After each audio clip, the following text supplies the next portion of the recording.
நம்ம ஹீரோ அந்த நீலக்குடிட்டு அப்படியே எட்டி பார்த்தா அந்த இடத்துல ஹலிபலோட 3 அரண்காரையும் அப்படியே அச்சு நவுத்திட்டு அந்த ஓபி அங்க நின்றுட்டு இருப்பானா. அவனை பார்த்து நம்ம ஹீரோ ஷாக் ஆக, பரவாயில்லையே ஒரு சோல் ரிப்பர் கூட ஒரு அரண்கார வந்து வச்சிருந்திருக்கான், அன்யூஷுவலான ஒரு விஷயம் தான். பட் நாங்க எதிர்பார்த்தோம்னா எங்க டேட்டாஸ் படி நீ ஒரு ஆபத்தான ஆள் அப்படின்னு சொல்லிட்டு அங்க இருக்கிற கிராஸ் வந்து அப்படியே ஒரு ஸ்வாடா வந்து மாத்துறான். அதுல இங்க ஹெட் கேப்டன் யமமோட்டோ நம்ம மயூரி சொன்ன விஷயங்கள்லாம் கேட்டுட்டு அந்த குயின்சிஸ் எல்லாம் எங்க இருக்கிறாங்க, அவங்க பேஸ் வந்து எங்க இருக்குன்னு தெரியுமான்னு கேட்கும்போது இன்னும் அதை வந்து கண்டுபிடிக்கல, கூடிய சீக்கிரம் கண்டுபிடிச்சிடலாம்னு சொல்லிட்டு இருக்கும்போது ஓகே அப்படின்னா நம்மளால அவங்களை வந்து டைரக்டா அட்டாக் பண்ண முடியாது, பட் எண்ணி 5 நாள் கழிச்சு நம்மளை எதிர்த்து அவங்க வந்து ஒரு போர் தொடுக்க போறேன் அப்படின்னு சொல்லியிருந்தாங்க. அவங்க பேச்செல்லாம் வந்து நம்மளால நம்பிக்கிட்டு இருக்க முடியாது, அதனால அவங்க எப்ப வேணாலும் வந்தாலும் அவங்க எதிர்த்து தயாராகிறதுக்காக நம்ம போருக்கு வந்து தயாராகணும்னு சொல்லிக்கிட்டு இருப்பாரு பயங்கர ரேஜா. இன்னொரு பக்கம் அந்த ஓபி ஒரு ஸ்வாட வச்சு நம்ம ஹீரோ அட்டாக் பண்ணிருப்பான்ல, பார்த்தா நம்ம ஹீரோ அசால்ட்டா அதை தடுத்துட்டு அவனுக்கே திருப்பி ரிவீட் அடிச்சுட்டு பேசிக்கா குயின்சிஸ் வந்து பவுன் ஆரோவை தானே பயன்படுத்துவாங்க, நீ என்ன ஸ்வாட பயன்படுத்துறான்னு யோசிச்சுட்டு நம்ம ஹீரோ அங்க வந்து ஒரே வேட்டை நீல வந்து கொடுத்துட்டு அவனை ஏத்து நிக்கும் போது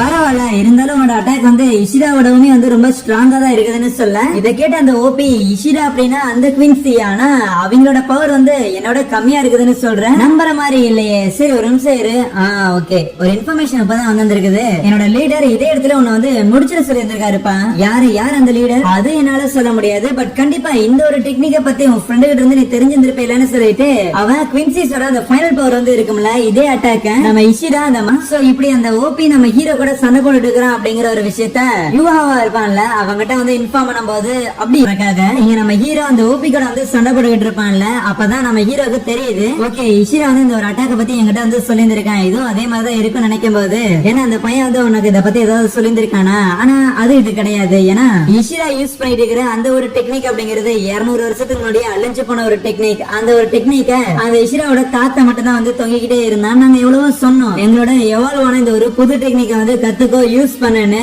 அவன் வந்து பழசுதான் முக்கியம் அதுலயே தொங்கிட்டு இருந்தான். அது வந்து ஒரு அழிஞ்சு போன ஒரு டெக்னிக், இது அதோட பயங்கர பவர்ஃபுல்னு சொல்லிட்டு நம்ம ஹீரோ வந்து அடிச்சுக்கிட்டு இருக்கும் போது அப்ப நம்ம ஹீரோ உங்க ஹிஸ்டரி எல்லாம் எனக்கு எதுவும் பெருசா புரியல, ஆனா உன்னோட டெக்னிக்கும் இஷிராவோட டெக்னிக்கும் நிறைய வித்தியாசம் இருக்குன்னு சொல்ல வர மட்டும் புரியுது, பட் அது வந்து நல்லதுக்கு தான், ஏன்னா உன்னோட டெக்னிக் வந்து பயங்கர கிரீப்பியா இருக்குது, ஏதோ பயமுறுத்துற மாதிரி இருக்குது, இந்த மாதிரி கேவலமா பயமுறுத்துற மாதிரியான ஒரு அட்டாக்க இஷிரா வச்சிருந்தேன் அப்படின்னா தெரியாதனமா நானே கூட விட்டவங்களுக்கு நாங்க எந்த ஒரு நிலைமையில இருந்தாலுமே எங்களை பார்த்து அசிங்கமா தானே தெரியும், அப்படி தெரியறதும் நல்லதுதான்னு சொல்லிட்டு அவன் அப்படியே அங்க இருக்கிற கல்லு மருன்னு சொல்லி அது எல்லாத்துலயும் இருக்கிற அந்த ஒரு ஸ்பிரிச்சுவல் எனர்ஜி வந்து எடுத்துக்கிட்டு இருப்பானா. ஈவன் நம்ம ஒரு ஷீல்டு கிரியேட் பண்ணிருப்பா அதுல இருந்து அவன் வந்து எடுத்துக்கிட்டு இருக்கேன். டக்குன்னு அவனை வந்து யாரோ அட்டாக் பண்றாங்க, அது என்னதுன்னு பார்த்தா அந்த அரண்காஸ் 3மே அதோட கைகளை வந்து பயன்படுத்தி ஒரு பெரிய ஜெய்ஜாண்டிக்கான ஒரு ஹாலு வந்து கிரியேட் பண்ணிருக்காங்கல்ல, அதுவாதான் இருக்குமா.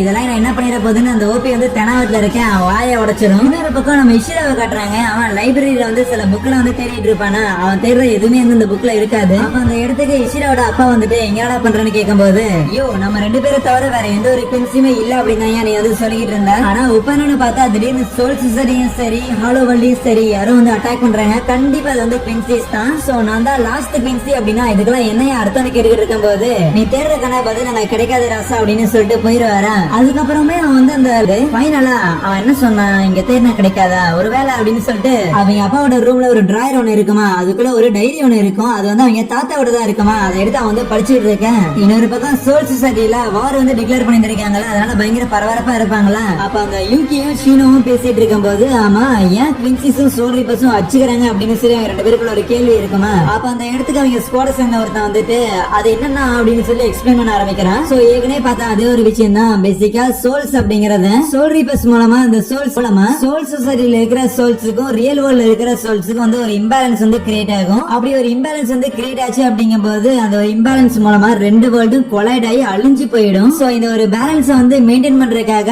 நீங்க அந்த மாதிரியான டெக்னிக்கை வந்து பயன்படுத்தி சோல்ஸ் அழிக்காதீங்கன்னு சொல்லிட்டு சோல் ரிப்பர்ஸ் ரொம்ப வருஷமா குயின்சி கிட்ட வந்து போராடிட்டு இருந்திருப்பாங்க, பேச்சுவார்த்தை எல்லாம் பண்ணிட்டு இருந்திருப்பாங்க, ஆனா அது எதுவுமே வேலைக்கு ஆயிருக்காது. சோ ஃபைனலா இப்ப இருந்து ஒரு 200 வருஷத்துக்கு முன்னாடி சரிதான் போ அப்படின்னு சொல்லிட்டு சோல் ரிப்பர்ஸ் எல்லாருமே வந்து குயின்சிக்கு எதிராக வந்து ஒரு போர் தொடுத்திருந்திருப்பாங்க, அதுலதான் குயின்சிஸ் வந்து அழிச்சிருந்திருப்பாங்க. இதெல்லாம் சொல்லி முடிக்க அப்ப அந்த யூகி அப்படின்னா நம்ம சோல் ரிப்பர்ஸ் நம்ம பண்ண விஷயங்கள் வந்து சரிதான்னு கேட்கும் போது போர் அப்படின்னு வந்துட்டா இங்க சரி தப்பு அப்படின்னு எதுவுமே கிடையாது, யாரு ஜெயிக்கிறாங்களோ அதுதான் இந்த இடத்துல வந்து முக்கியமா கருதப்படும். அந்த வகையில பார்த்தா உலகத்தை காப்பாத்தணும் அப்படிங்கிற பேர்ல சோல் ரிப்பர்ஸ் ஆன நாம குயின்சிஸ வந்து எதிர்த்தோம், தன்னை வந்து டிஃபெண்ட் பண்ணிக்கணும் அப்படிங்கிற காரணத்தால குயின்சிஸ் சோல் ரிப்பர்ஸ ஏத்தாங்க. At end of the day ரத்தம் வந்து 2 பக்கம் சிந்தப்பட்டதுதான், தப்பும் 2 பக்கம் உள்ளதுதான். இன்னொரு பக்கம் ஹெட் கேப்டன் யமமோட்டோ இருக்கிறாருல, அவரு நம்ம மயூரியை வந்து கூப்பிட்டுக்கிட்டு எதுக்கு கூப்பிட்டேன்னு தெரியாதான்னு கேட்கும்போது ரொம்ப நாளா தெரியுமே, என்னோட ஸ்குவாட் 12 இருக்குதுல்ல, அதுல இருக்கிற எல்லாரையுமே கூப்பிட்டு போயிட்டு இங்க சோல் சொசைட்டில இருக்கிற 28,000 சோல்ஸ் அவங்க பெர்மிஷன் இல்லாம கொலை பண்ணி அதை எல்லாத்தையுமே ஃபோர்ஸ் பண்ணி பூலோகத்துல வந்து ரீஇன்கார்னேட் பண்ண வச்சிருந்திருக்கேன். சோ அது மூலமா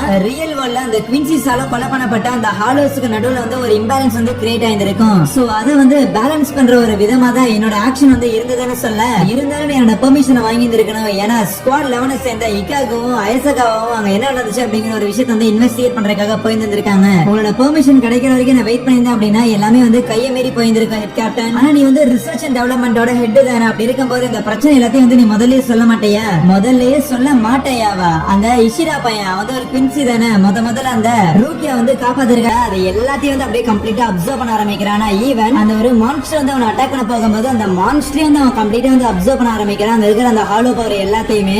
இதை வந்து நான் பண்ணக்கூடாதுன்னு நினைச்சேன். ஏன்னா தேவையில்லாம நான் எதை அப்சர்வ் பண்றேனோ அது எனக்கு வந்து ஒரு எபிலிட்டி மாதிரி என்கிட்ட வந்துருன்னு சொல்லும் போது அவனுக்கு பார்த்தா லைக் இந்த ஹாலோஸோட கண்ணெல்லாம் விங்ஸ்ல வந்து இருக்குமா. ஓகே, எடுத்து இந்த ஒரு பவரை வந்து டெஸ்ட் பண்ணி பார்க்கலாமா அப்படின்னு அவன் சொல்லும் போது தலையில இருக்கிற அந்த ஒரு டிஸ்க் தான் இருக்கிற எனர்ஜி எல்லாத்தையும் அப்சர்வ் இம்ப்ரெசிவான ஒரு விஷயம் தான் அப்படின்னு அவனும் நினைப்பான். இருந்தாலும் நம்ம ஹீரோ போட்டு தர முடியுங்கிற ஒரு நம்பிக்கை அவனுக்குள்ள இருக்கும். இன்னொரு பக்கம் நம்ம உறவரா இருக்கிறாருல, அவரு வந்து அந்த ஹாலோவோட ஃப்ரெண்டான இன்னொரு ஹாலோ இருப்பான்ல, அவனை வந்து காப்பாத்தி அப்படியே ஒரு பையில போட்டு தூக்கிட்டு வந்துட்டு நேரா நம்ம ஹீரோ கிட்ட ஃபீல் ஆக ரியல் வேர்ல்ட்ல இஷிராவோட அப்பா வந்துட்டு என் ரூம்ல என்ன பண்றடான்னு கேட்கும்போது அவனோட தாத்தா டைரிய ஃபுல்லா படிச்சு முடிச்சிருப்பானா. இதுல போட்டிருக்கிறது எல்லாமே உண்மையா? இந்த வேண்டரிச் அப்படிங்கிறவங்க அவங்களை கண்ட்ரோல் பண்ற அந்த யூவஹாவா அப்படிங்கிறவன், அது மட்டும் இல்லாம அம்மாவை பத்தி அப்படின்னு சொல்லி இதெல்லாமே உண்மையானு கேட்கும்போது அதுக்கு உனக்கு எந்த ஒரு சம்மந்தமும் கிடையாது, அதை அப்படியே நெக்லெக்ட் பண்ணிருன்னு சொல்லும் போது இஷிரா அங்கிருந்து வேகமா ஓடி போவானா. அதுவே சோல் சொசைட்டி இருக்குதுல்ல, அங்க பார்த்து லைட்டா பதறி போகும்போது திடீர்னு அந்த இடத்தை சுத்தி எல்லாருமே அதை பார்த்து எல்லாருமே வந்து குவின்சியா தான் இருப்பாங்கன்னு சொல்லி சண்டை போட என்னன்னு பார்த்தா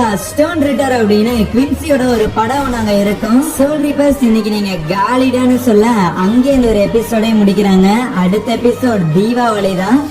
சோ யா, தேங்க்யூ.